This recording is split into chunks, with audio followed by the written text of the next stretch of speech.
All right, 7:34 now. We want to get back to that developing news out of Venezuela. The capture of Venezuelan President Nicolas Maduro has shaken the region and raised questions about U.S. and its plans for Venezuela's future. President Trump says the U.S. will run the country until a transition can happen.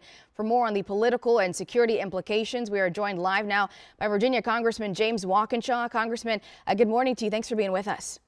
Good morning. Thanks for having me.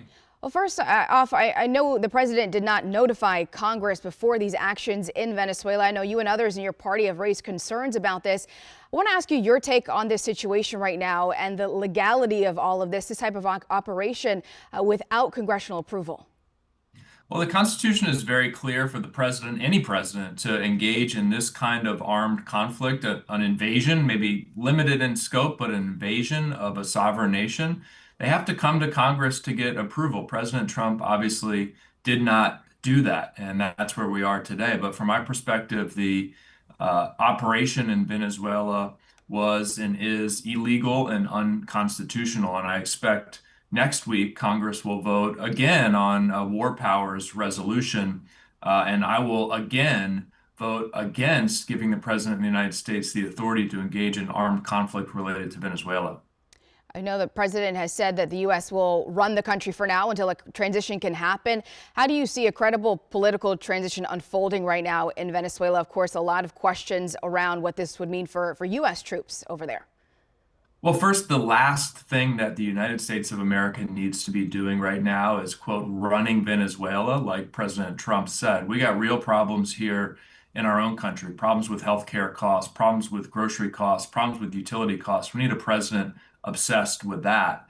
That said, the path forward for Venezuela is to hold free and fair elections as quickly as possible. And the United States could play a role along with the international community in overseeing those elections to ensure they're fair and there can be a democratic transition in Venezuela. The people of Venezuela should choose their leaders based on who can best deliver for them, not based on who can best deliver for the whims of Donald Trump.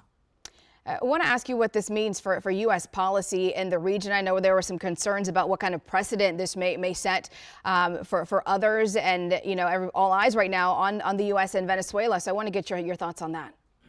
Well, look, the United States has a long and not very successful history of deposing leaders in Latin America. And typically the outcomes are not great. So we need to tread cautiously here. And the best thing we can do in Venezuela or any other country in our hemisphere is work to support democratic movements and free and fair democratic elections and let the citizens of those nations make the decisions about their leaders and the policies that those leaders implement. And of course, we all know this happened in a surprise overnight operation yesterday. Everyone, I think, just trying to process it and grasp what this means for the U.S., for Venezuela. What should we be looking out for? Some key takeaways, next steps, especially from lawmakers and from the Trump administration over the next couple of days and weeks? Well, I think Congress needs to reassert itself, and for that to happen, because Republicans control both the House and Senate, some of them are going to have to step up and fulfill their constitutional responsibilities and duties. But I think the key thing moving forward here is to prevent the United States from getting bogged down into either a long-term conflict in Venezuela, which could descend into a civil war or an armed conflict between rival groups in Venezuela. We don't want to get bogged down in that.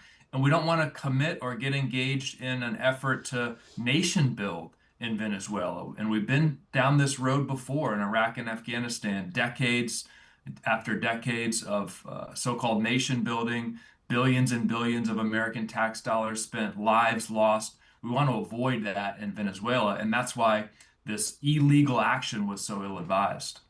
All right, certainly still a lot developing. Congressman, we appreciate your time and insight this morning. Thanks so much.